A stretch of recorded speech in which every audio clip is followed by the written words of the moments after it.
عسلامة. اليوم باش نعملو مع بعضنا بالمية بالكونفيتور. باش نحطو شويه فارينه باش نحلو عليها البات فويتي متاعنا. عندنا معجون المشماش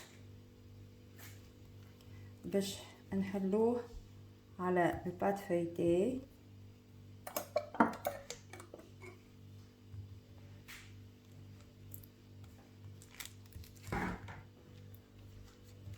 باش ناخذ بالكعبه نبدا بالكعبه الاولى باش نوريكم الطريقه.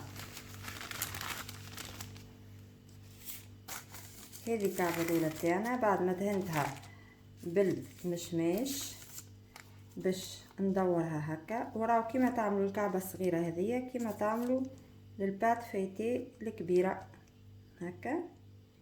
نزيد ندهن بالمعجون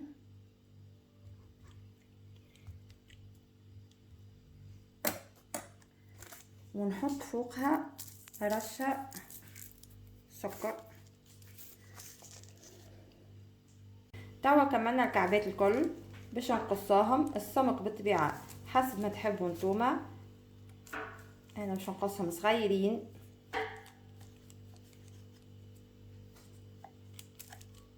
ونجم نحطها في الفريجيدير مدة نص ساعة باش تشد روحها. اما هوني انا شاده روحها صايي. نكمل الكعبات الكل ونوريكم كيفاش. هذا الطبق نتاعنا حضر، شوفوا باش نحطوه في الفور على درجة 180 درجة مدة 25 دقيقة، ونحلو عليه المروحة من فوق ومن اللوطة ونعسو عليه حتى يحمر.